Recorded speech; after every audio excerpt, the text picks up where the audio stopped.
And do you have a smart dishwasher? No. I very rarely use my dishwasher. I'm a big user of the dishwasher. I believe in them. You do? Like, I know they work. I know how they work. Is that right? I know that when you close it and turn it on, a little leprechaun? What the fuck's a leprechaun? A little leprechaun jumps in there, and the leprechaun just cleans all your dishes, and he just trots back into his little cave, and that's it. I like that. Hangs out at the end of the rainbow. You can ride him. He's got a horn. Quiet, please. I mean, look, Rule 34, right? I'm sure somewhere somebody has a dressed up animation or a real act or some AI of a leprechaun fucking unicorn. Somewhere it happened. 4, And that's what gave us the leprechaun. 2.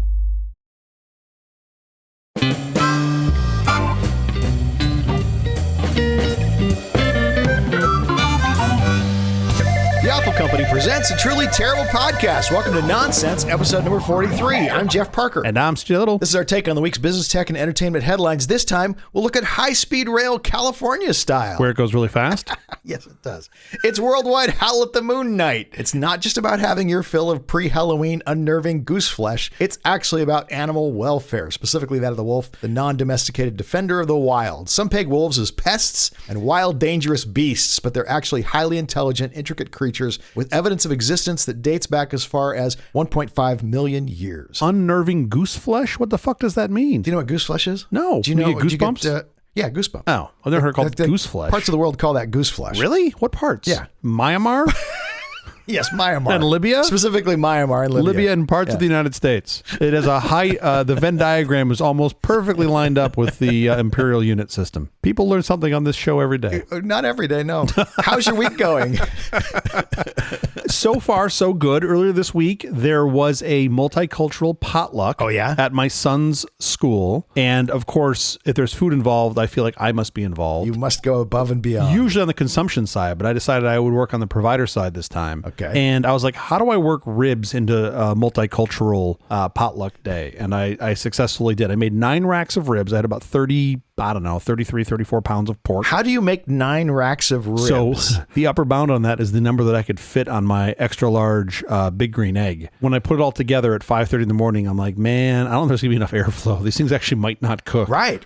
They did. They cooked great. It is truly the upper bound. I'm not sure I could fit one more rack on there. Yeah. The next step is I need to buy one of those giant offset smokers and really piss off all my neighbors. And that's where we're heading, isn't it? Oh, without a doubt. Yeah. No, my friends are already sending me links. The last one. Of course they are. The last one was this offset that said, quote, you can make 6 to 8 briskets on it at a time. And they're like, do you think this is enough? You think you got enough room there? You didn't want the big one? You can get like 1,000 gallon smokers, 2 of them on a trailer. I kind of want to buy one. Here's the thing that's crazy. There are like 200 people at this potluck. I had 8 bones per rack. So, 70 some ribs gone in 20 minutes. I could not slice them fast enough. Sure.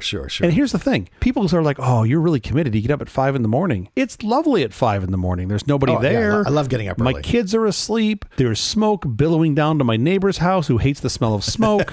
I'm desperately trying to stop that by putting up fans, and the wind is like, I don't fucking care about your fans. It's just blowing it right into their house. That's a cute fan you got there. So it's a cute fan. That's what the wind says. Anyway, that was my week. How about you? Getting ready for Halloween coming up, and I live in a neighborhood where most of the young kids have moved away. Yeah. So we have to step up our game to get any sort of quantity of trick-or-treaters to come by. Okay. It used to be we'd give away the mini candy bars, and then we'd get them, Sure. we'd give them away 2 or 3 so that they talk, the kids talk, and they go over there, you get 2 or 3 of the mini candy bars. Eventually we had to move to the big candy bars. Okay. And last year, to get the kids, we gave away colored TVs. Color TVs. None of those shitty black and white TVs. No. But I love that you're actually giving away color tube TVs.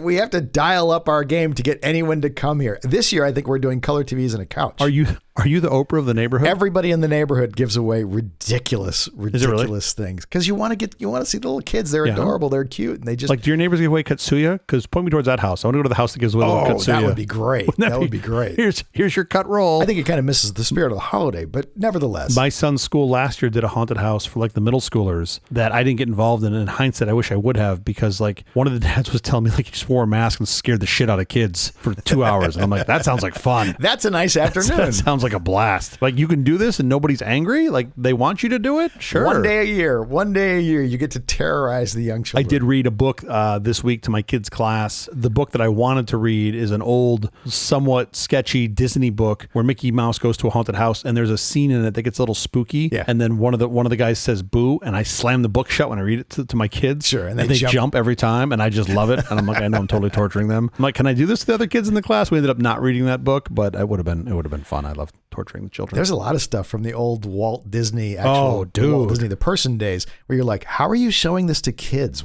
How are kids getting to see this? Exactly. Bambi's mother dies when the hunter kills her. Yeah. I've forgotten the story, but something like that. Well, no, she OV'd on meth. Is that right? I missed OV'd. I can't speak anymore. She OV'd. I'm not going to talk anymore. Let's skip all that and let's get to the Let's headlines. make this a charades show. Let's get to our headlines. Let's do it. Why do I have to yell it like that? Because you're very excited on the transition. Apple TV Plus just jacked up its prices again. Yeah? You just dug deeper into your wallet for Netflix, so no surprise that Apple TV is now demanding the same. Almost a year to the day after its first price hike since its 2019 launch, Apple TV Plus is increasing from $6.99 to $9.99 monthly. Annual plans are jumping from $69 to $99. That's a big price increase. It is, but here's what I love. You are the first one to bitch and moan about a $9 Apple cable. How can they make a USB cable for $9? Not $9. They're $16 or something like that. Well, sure, you fill in the blank. I don't know. It's a cable that matches a specification. They're all the same. And you just bitch and complain about how expensive it is and the cable and the blah, blah, blah. Meanwhile, they raise the price of their streaming service like 40%. Sure. And you're like, oh yeah, I can't give them that money fast enough. I really can't.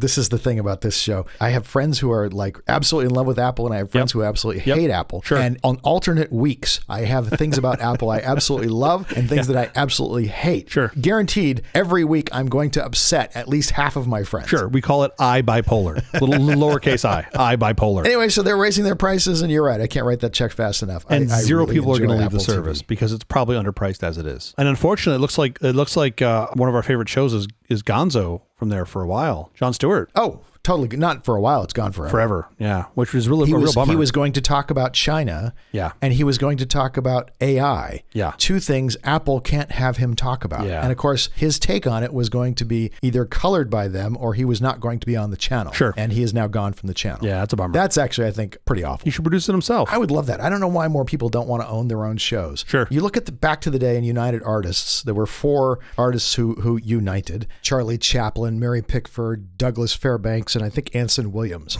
and who owned their own studio. And I can't imagine, I don't know, it's beyond me why more people don't do this and own their own content. Is that the origin story of UA? Maybe not the Anson Williams part. I had no idea that was the origin story of UA. I mean, it makes sense. The name is United. I don't remember who. Huh, yeah. That makes a lot of sense. Yeah. Are you going to tune into the video on October 30th, the Scary Fast event? This is the new MacBook Pro announcement, I think, right? MacBook Pro, but the interesting thing about it, it's the M3. I think it's going to be the M3. Yeah. M3 Pro and M3 Max. I don't want to tell you I'm not excited about it, or I could just wait 8 months and get the M4. Well, sure. There's that. There is a little bit of me that has some, I don't know if I call it nostalgia for the M3 because I happen to own an M3 and I love the car. Something about the mark. Yeah, the car. Yeah. My attitude on this is like, especially with their phones, I just wait until I actually need it as opposed to being on the upgrade train. Well, that's true of everybody. By the way, that's why the trouble the iPhone 15 is having is people are waiting to buy it. There's no rush to go out to your store and buy it because your current phone works fine. So their sales are really slow. I realize the numbering is confusing to you because it increments virtually by one every single release. Yeah, no, that's hard. Good at that. It'd be easier if they called it upside down cake or tiramisu. That would be great. That'd some be sort of pineapple sherbet, and then you'd be fine. They're alphabetized. Ice cream cake, pistachios. IJKLMN. It's exactly like hurricanes. By the way, we're on hurricane. This scared the crap out of me the other day. We're on Hurricane Otis. Otis, like the elevator company? Okay, forget that for a moment. Count that out. That's like hurricane. That's named storm number 18. Yeah. We in an average year have 10 named storms. Okay. And we're on number 18. Wait a minute, hold on. Crazy. They don't restart the naming on the calendar year, right? No, on June 1st. Is that true? 100% true. They restart to A? Of course they do. Every year? Of course they do. You're literally counting named storms. We normally have around 10 in an average year.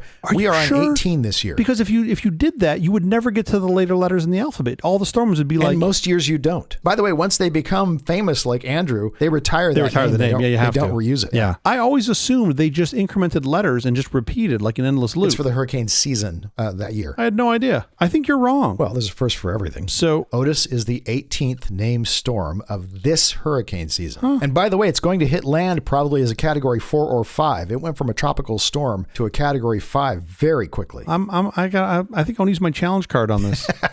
I'm so confused. Well, this implies that you're right. I know that disorients you. All right, I have no choice but to go with you. Why do hurricanes have female names? Because they're hurricanes, not hurricanes. Are you going to be here all week, or is this just a one night? Is this just a Thursday show? I can do the Dixie Riddle Cup jokes. Am I the opening act for you? Is this how our show at the Canyon Club, where we sold 8 tickets? Yes. Is that what this is going to be? NASA is struggling to open its asteroid sample container. Did you hear about this? Yeah, this is a ridiculous story. The sample container that came back to NASA's Johnson Space Center. Yep. It has like dust and things on the outside, which is what you see the pictures of. Yeah, this is the container where they collected asteroid dust, right? Or asteroid debris, right? Debris. They can't open the sampler inside. Have they tried like knocking it on the edge of the counter? Well, that's what I was going to suggest. They should run it under hot water, maybe. I mean, I've seen the infomercials. You get like one of those little rubber sheets to put on it, and then you just twist it off. When they get it open, do you think the lid pops up and goes bing? I think it makes that sound. Does it make that sound? I'm sure it's vacuum sealed. Great. I think there's someone at NASA right now who's yelling at the top of his head, "Who torqued down on the screws?" Just give it to Dad. Which one of you assholes put this on with an air wrench? This is a really fascinating problem to me because there's a couple things I think going on here. One is they've already collected samples that were like on top of the container where they didn't expect to have samples. Right, they collected dust, which is fascinating. But it makes sense that there would be dust there if you think about how it collects. Sure. And by the way, being a guy who's somewhat mechanically inclined and have worked on all sorts of things, home improvement projects, cars, all sorts of shit. Sure. I have rounded out my fair share bit of screws, right? Oh, sure. I try not to do it much anymore, but it still happens. Right. I would not want to be the poor fucker that rounds out the screw. Oh, for sure. Right? What are we going to do? Send up another one of these things and get some new samples because we can't get the screws Send off? it back to Amazon and ask for a refund? What are you going to do? I don't exactly know. Couldn't open it. 3 stars. 3 stars.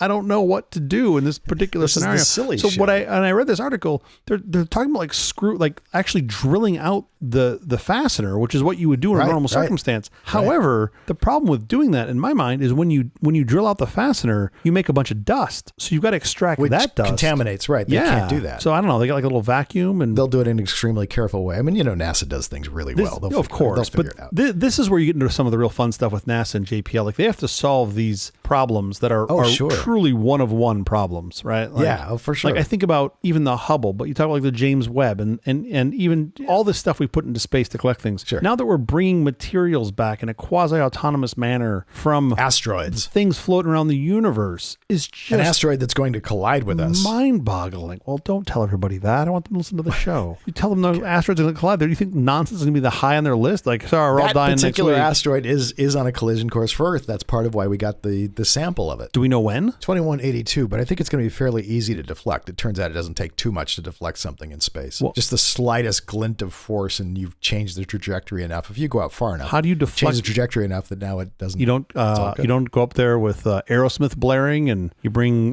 Bruce Willis, and they drill a hole into it and blow it up. Is that what it was? Absolutely unnecessary. It turns out. It makes for good TV, though. It makes for a good film. It's great for movies, not so necessary to do. What's the plan for deflecting this thing? Like a giant slingshot? Literally, they will knock it off course far, far away. A tiny, like not even a degree, a fraction of a degree off course. Okay. And it will be way out of the way now of hitting the Earth. Interesting. I don't work at NASA. I don't really know the reality of how they're going to do it. Yeah, trust me, I know. I've met you. It will not be, Armageddon or whatever that big dramatic film thing of the asteroid that you have to. It'll be nothing like that. Do we know how big this asteroid is? I'm asking a bunch of questions we don't know the answers to. I believe it's about the size of the Empire State Building. All right. Well, so what do we know about this? They can't open the container. Should we go help them? Do you think they need our help? It's NASA. I'm pretty sure they're good. I'm just afraid that when they do finally get it open, they're going to drop it. Oh, all the dust is going on the floor. Absolutely. Good news, director of NASA. We got the container opened. Bad news, I spilt it all over the fucking kitchen floor. Oops. Yeah, oops is right. Millions of Americans have cognitive decline and don't know it. So going from can't open the jar now to can't remember the jar. Millions of Americans and their doctors are in the dark when it comes to early cognitive decline, according to new research from the University of Southern California, our school.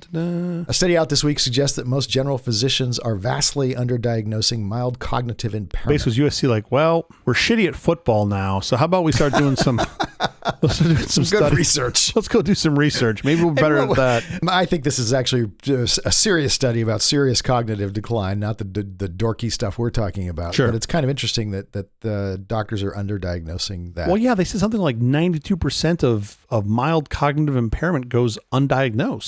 Do your puzzles. You need to keep your brain. You need to keep sharp every day. Do mental things? Well, that keep you I think I know sharp? the answer to this, but which ones are your favorites? Oh, well, I do Connections, New York Times. There's a couple New York Times. You ones don't that I do quite like. Connections. You do Connections in a way that is embarrassing for all other humans. Why? Why is that? Because you do I them do Connections like everybody does Connections. negative. You do them perfectly every time, and you manage the order at which you complete each word set. I get them wrong. So you're right. I do try you to not send me the wrong ones. I always assume when you don't send me one during the day, you just got it wrong. That's always my assumption. I try to do the colors. I try to do purple, blue, green, yellow, which is the hardest to the easiest. The way I do that is I solve all 4 categories before I commit them to the computer. Okay. So I'm guessing. I'm only guessing what the hardness of the category is. This has been episode 43 of Overachievers, everybody. Thank you for coming to our show, where we can't just do the fucking puzzle. We have to do it in the right color order. And I get them wrong sometimes, and that frustrates me, but it's because it's easy for me or hard for me, but not the same for the editors of the New York Times, clearly. Us mere mortals, when we, quote, get them wrong, it means we didn't finish the puzzle. For you don't do it in the color order that you want. You're like, oh, I didn't get purple first. I really like that game. I'm in your wake. I'm trying to catch up. I'm not sure I'm going to get there. So you do Connections. What else do you do? You used to do Wordle. My son wrote a game that's like Wordle, only it's 6 letters instead of 5. Okay. And I love that. Yeah. It's so much fun. A lot more words. And the words, there's no editorial board choosing the words. Sure. The words are literally drawn randomly. Randomly out of a dictionary? Try it sometimes. It's 6lets, the number 6lets.com. Really fun. You don't do crosswords much. My dad does 2 crosswords every day, the New York Times crossword. And that's crazy. And it's absolutely remarkable. It's at his age, he is 89, and he is just stellar at crossword puzzles. I've always been envious of people that can do crossword puzzles because I feel like there's such a command of the vocabulary. And pop culture. And then this is one of the many ways I know that I'm getting old, is because now I'm like, oh yeah, I'll knock out a crossword every now and again. And I'm just like, I'm set on an easy level. If it's anything harder than easy, I can't do it. Off-duty Alaska Airlines pilot said he took magic mushrooms 48 hours before allegedly trying to shut down the plane engines. Okay, first of all, I really don't want this to turn into the magic mushrooms bad segment. I wasn't doing that.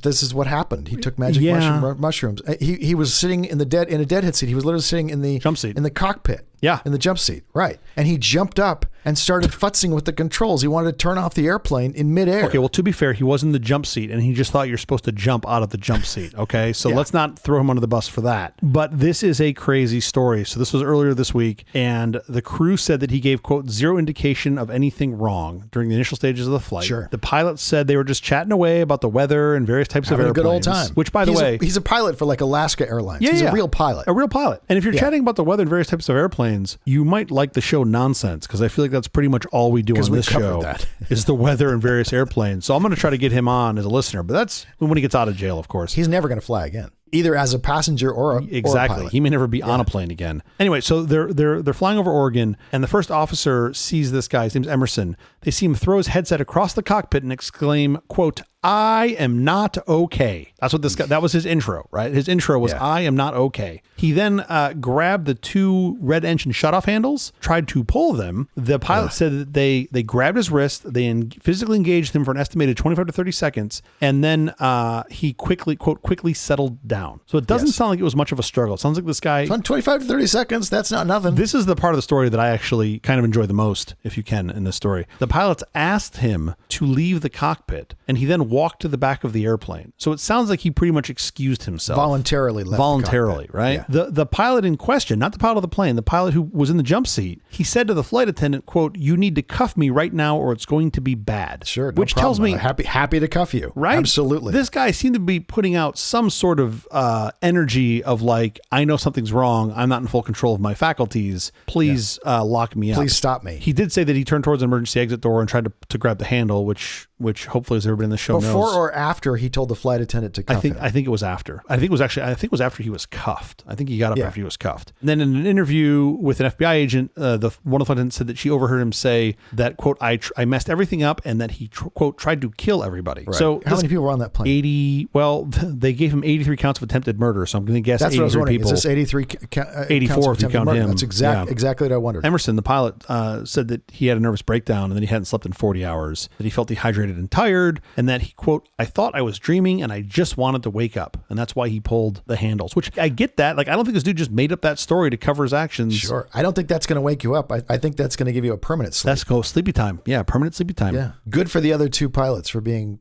on top of the situation. I mean, by the way, they handled it so well. The crew handled it so well that most of the other people on the plane apparently didn't even know anything was happening. There was one passenger that said he slept through the whole thing, and that most people said they just thought there was a medical emergency and that it was no big deal. That's impressive that they were able to manage that's an impressive crew that well on that plane. So there was that Swiss Air flight a couple of years ago where there was the first officer of the flight, when the pilot left to go use the restroom or go use the lavatory, he locked him out and then flew the plane to the side of a mountain. Oh man. Yeah, that was a bad story. And the policy that changed after that is that they would never leave one person in the cockpit by themselves. You'd always have a second person. The flight attendant comes in, or what happens? Yes. Oh, okay. If you've got a single flight crew, if the pilot needs to take a leak, the pilot comes out and the flight attendant goes in and locks themselves in with the first officer, or vice versa. While we're on the story of airships, Google founder's airship gets FAA clearance. Yes. Do you know about this story? Yes, this is Sergey's LTA, right? Pathfinder 1, which is an enormous blimp. This thing's massive. I think it's like 120 meters long. Like it's not small, as all dirigibles should be. But it's like titanium and carbon fiber. It has like almost 100 welded titanium hubs and like 300 carbon fiber tubes to make. How much fun would it be to go floating around in that thing? Oh my God, I'd love to go float around in a blimp. Are you kidding? That's so cool. Do they still have the Goodyear blimp down in Torrance? Whenever I drive down and see that thing off the 405, it's always like the only thing that makes me happy being on the 405 is seeing the blimp. It's in the air all the time before Laker games, and occasionally it comes over the Dodger Stadium. Quick aside, does it make you happier or sadder, more sad, if the team that knocked you out of the playoff contention wins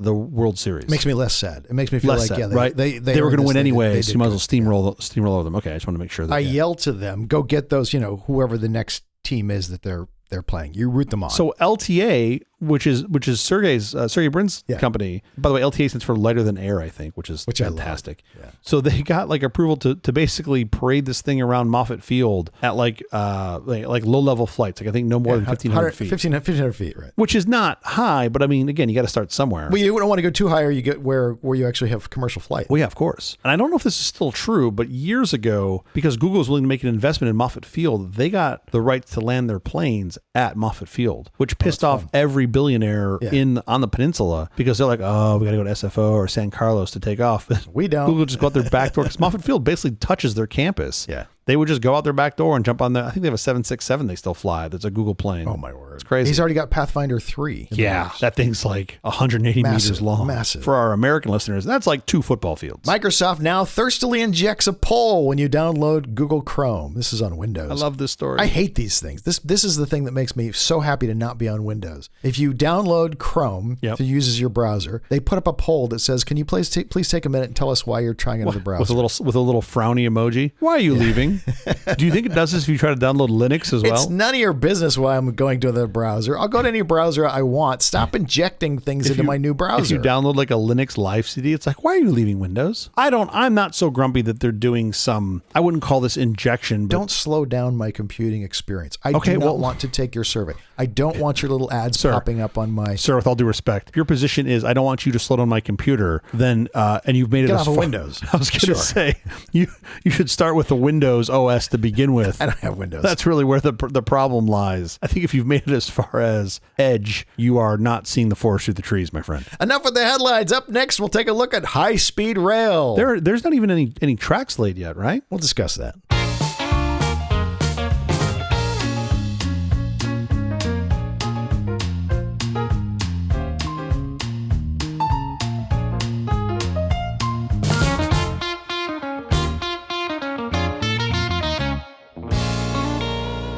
Have you ever taken a ride on true high-speed rail? I believe that is a strong no. Oh, you haven't? You've never been to Europe and ridden on high-speed rail, or Japan and ridden on high-speed rail? I don't think it was any. I mean, Paris, yes, but I don't think it was like the real intercity high-speed rail. The one that goes from France is where I've done it. It would say TGV. That's their high-speed rail. Man, it's been a minute. I think the answer is probably no. Definitely not the ones in Japan. I've always been eager. We should do a field trip there and go on those. I've never done those either, but that's some of the oldest high-speed rail. The one in France, 320 kilometers per hour, which is 200 miles per hour for those of you in the United States, Liberia, and Myanmar. Just helping you out where I can. The UK still uses miles per hour.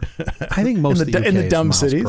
Yeah. The dumb cities. Sir, I don't want to get the hate mail that we're going to get. Can you please just represent this yourself? France has 2,600 kilometers of dedicated high-speed lines. Okay. And it's really a plush experience. The ride is absolutely, first of all, it feels like you're riding on air. The cars are so nice. That's impressive. It's a really deluxe experience. And the fact that those things can do 320 kilometers per hour. So you said 200 miles per hour. 200 miles an hour, yeah. And be plush and comfortable. Meanwhile, me trying to get into the city from SFO on the fucking BART doing 45 miles an hour. I feel like I'm on a wagon coming across the Sierra Nevadas with the Dahmer. It's terrible. Bart's a little old. For Christ's sake, put differentials in the train already. Like when you come across that turn. The cars are old. The cars are old. Yeah, they want to get 30 years life out of their cars, which is not a great idea. Things change. The new cars, they put the same cars in. You've been on the red line cars. I have. Those cars are lovely. Well, except for the pee smell, but otherwise, yeah, they're great.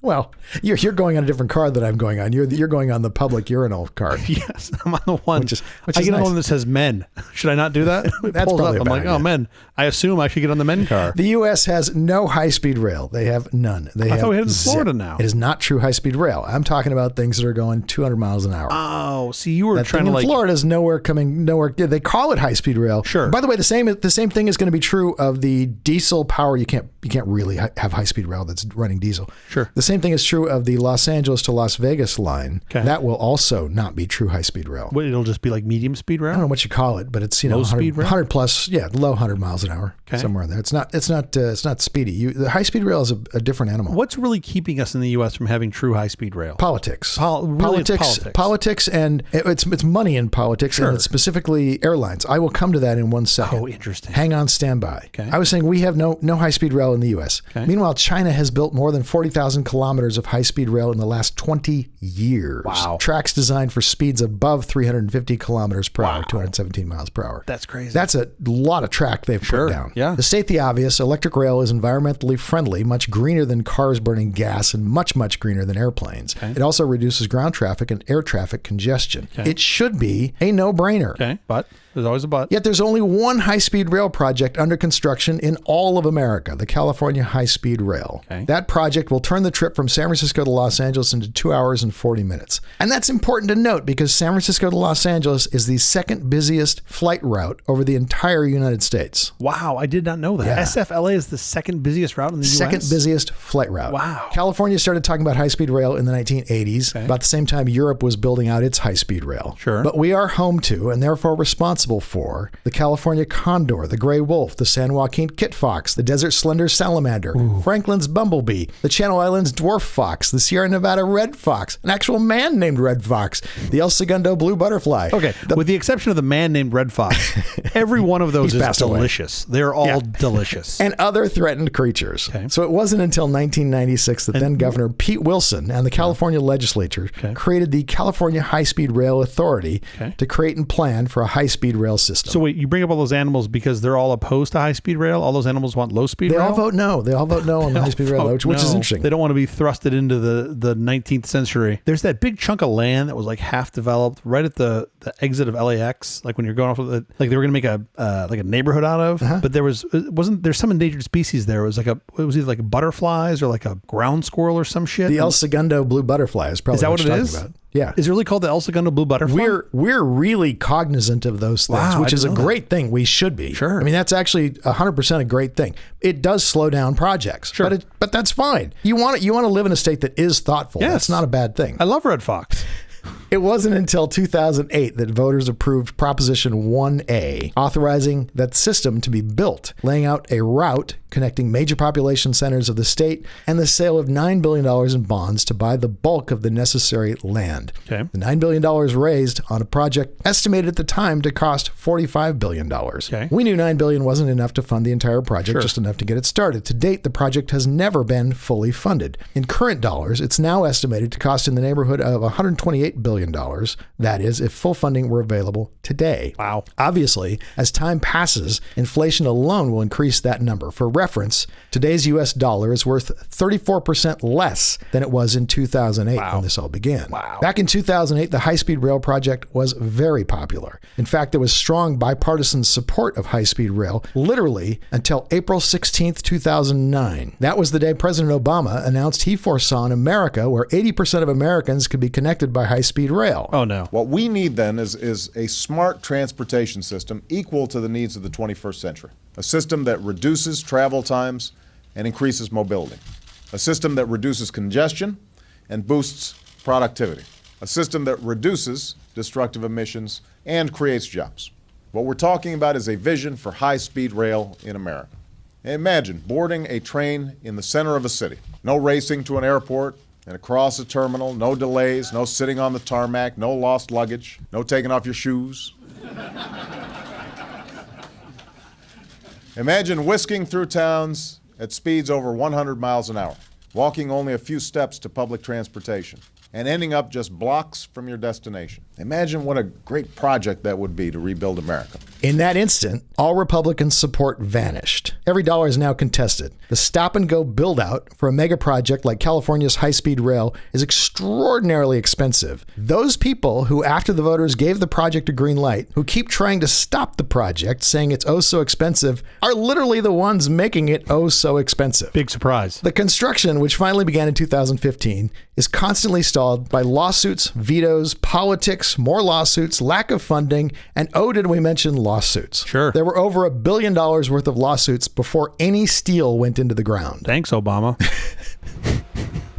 Theoretically, 85% of that construction will be paid for by California, 15% by the federal government. So far, the project has spent under $10 billion. Obviously, the sooner we build it, the less it will cost, but you can't build faster without money. Sure. As for lawsuits, to date, the High-Speed Rail Authority has won every lawsuit filed against it. 3 remaining are in settlement discussions. Okay. Unlike China's Central Authority, in California, everybody gets a voice, and that's a good thing. Sure. The environmental review process in California is one of the most advanced and careful in the world. The cost of it on this project alone was $1.3 billion. Wow. All roughly 800 kilometers, 500 miles of the project should be environmentally cleared by the end of 2023. Okay, so we're close. The first segment of track is in the San Joaquin Valley, connecting 3 of the fastest growing cities in California, Merced, Fresno, and Bakersfield. It's 191 kilometers, 119 miles long. It's the cheapest segment to be built and should be operational by 2030. The danger of opening this segment first is the low populations of those cities. Fresno, the largest, has 1 million people. Merced, the smallest, has 90,000. Wow. You're spending a lot of money for a small number of people to go really fast. And even if a huge percentage of the population uses the line daily, it'll look like the project won't ever be worth its cost. Sure. It's not until the San Francisco area, population 8 million, and the Los Angeles area, population 13 million, are connected that the project actually makes sense. I don't know how many people in Merced are dying to get to Bakersfield, but that number can't be big. Certainly not as big as the number of people who could live in Fresno and work in San Francisco or Los Angeles. Sure. When the San Joaquin Valley sections begin operations,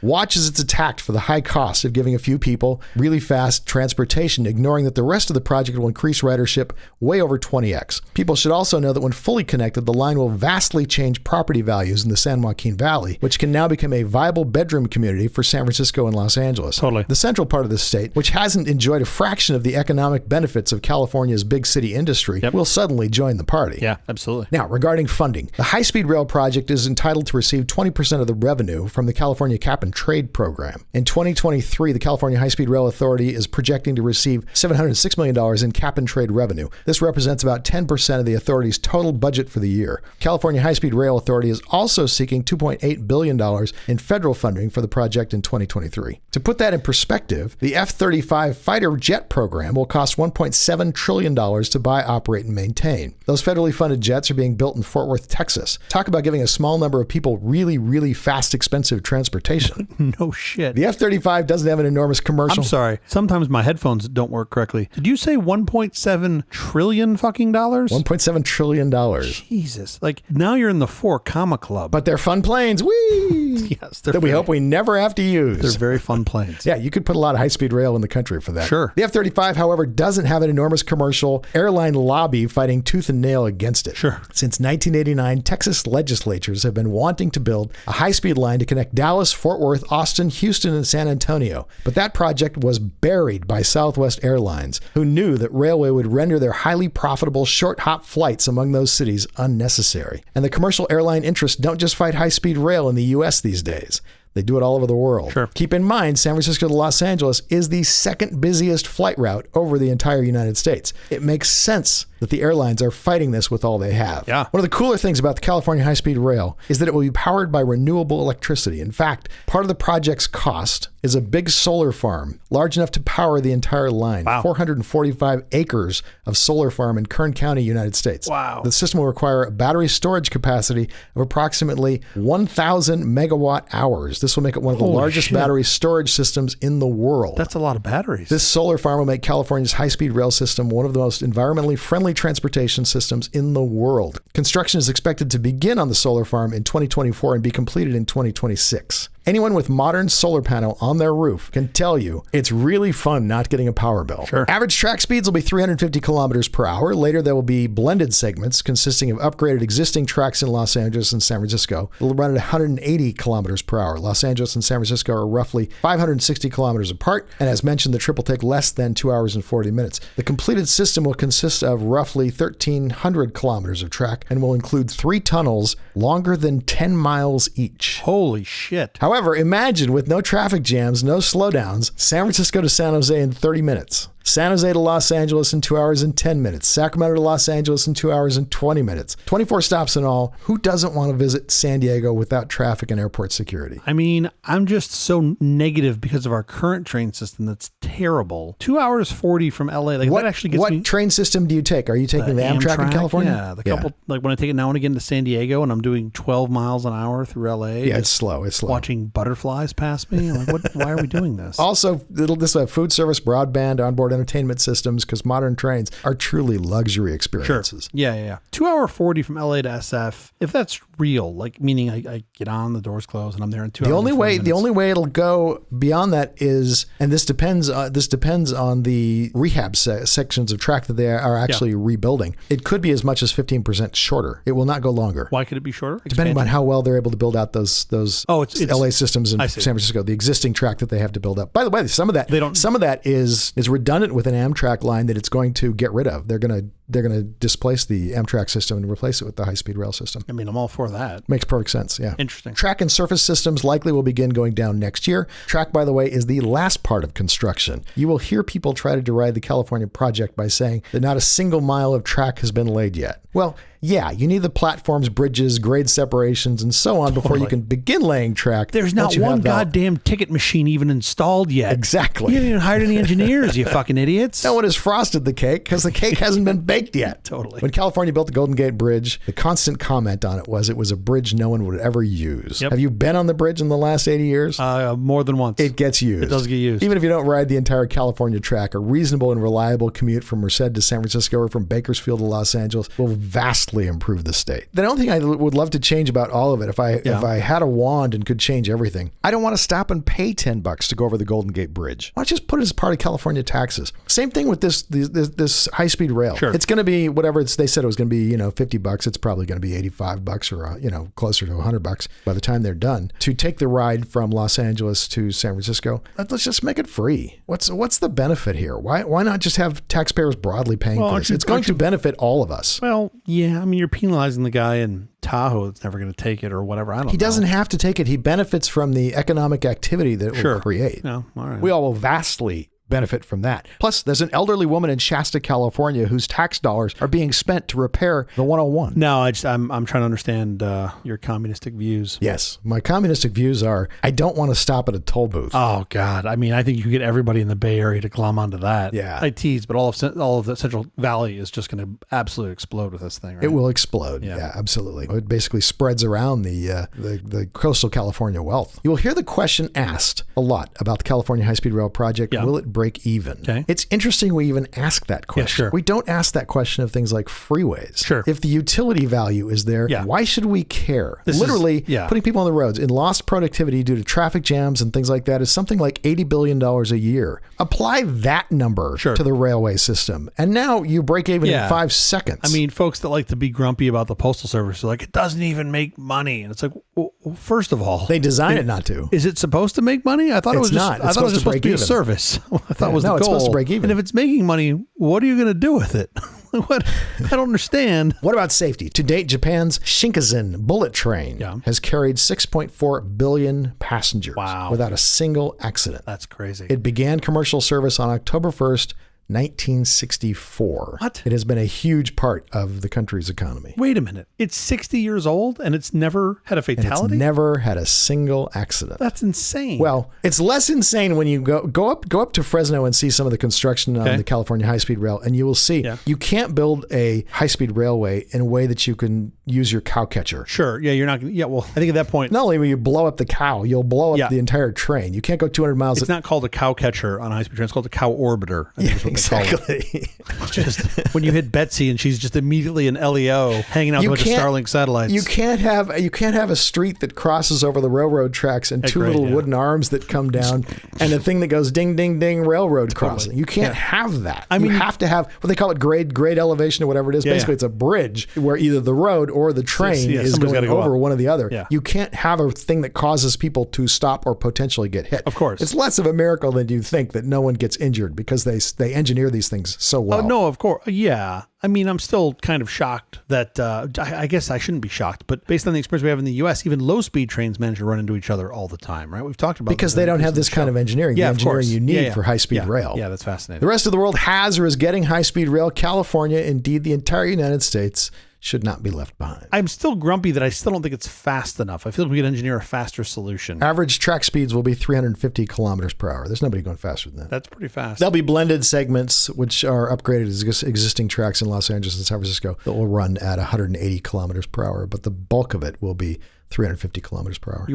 You are slowly converting me into a believer. I love rail. It's not going to be something that I get to enjoy much of. I will be 70 before the first segment is usable. Okay. The first segment from Los Angeles is usable. I'll still wheel your ass out there. Once they finish that, they're going to take it all the way down to San Diego, but that's phase 2. Sure. Which I would really enjoy that if that were the case. I would love to get down to San Diego in no time and have lunch. By the way, I would like to get up in the morning, climb onto a train with no hours of security, take a little nap, at 6 a.m. on a train and wake up and play all day in San Francisco, maybe go see a baseball game, have some nice food, climb back on the train and come home. How wonderful would that be? Yeah. That's not even like the primary use of this thing. That's just for yahoos who want to have a good time for, now and again. Sure. It's going to be for people who live in Merced who want to work in Los Angeles. So I should go buy some dirt in Merced. You might want to. A lot of dirt. All right. Let's go shopping in Merced. The hard part of this whole thing is politically, once they get Merced, Bakersfield, and Fresno connected, the big guns are coming out. The Southwest Airlines of the world will be trying to stop this thing as hard as they can.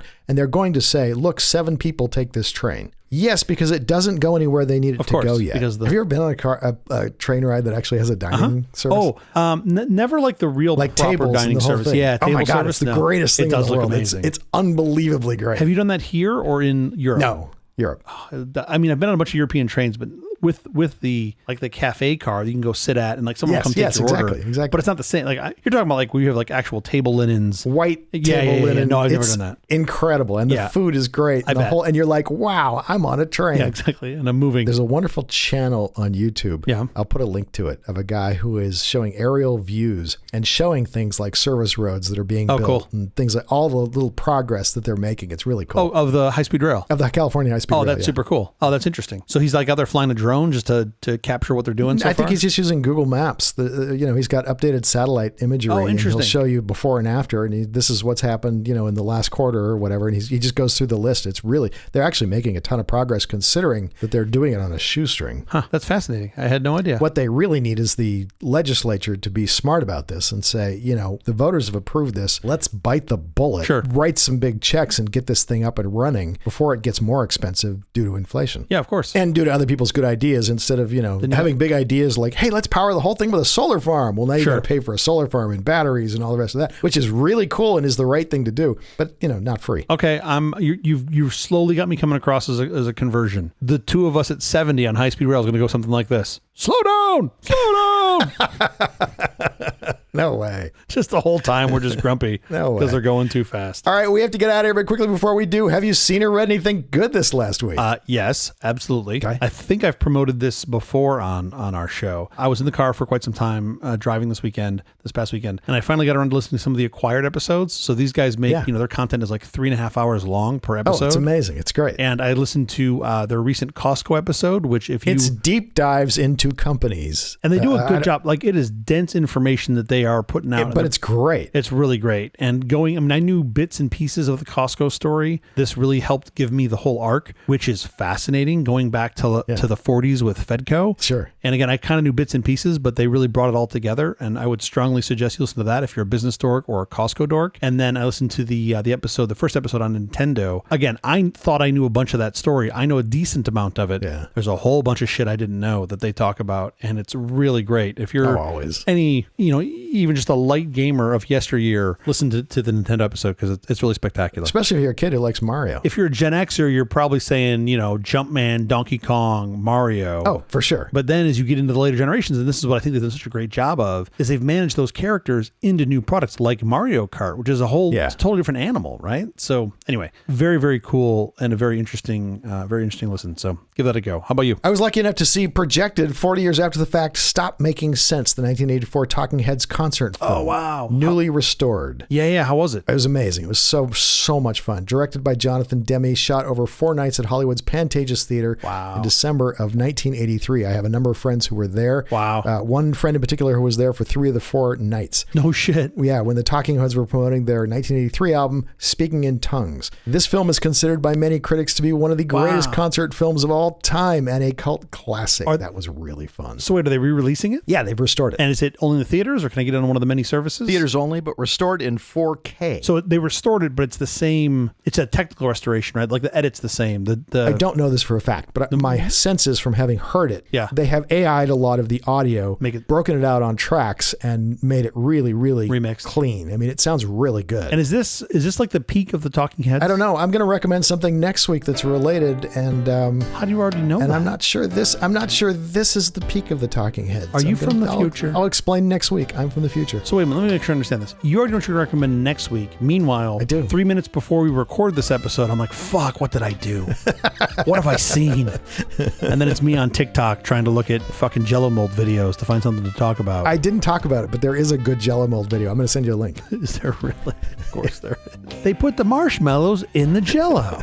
I'm very excited to see that. If you can tell me where to find it, I would like to watch that at very loud volume. That's the episode. Thank you for joining us for all this nonsense, a truly terrible podcast from our awful company. Visit us on the web at nonsense.productions. I'm Skittle. I'm Jeff Parker. If you like this program, please follow, download, subscribe, and like at Apple, Google Podcasts, Amazon Music, iHeartRadio, Spotify, our favorite Overcast, or wherever you get your podcasts from. Podcastindex.org. Special thanks to our floor director, Patrick O'Neill. Happy Halloween, everybody. We'll be every Thursday morning for more nonsense. Please join us.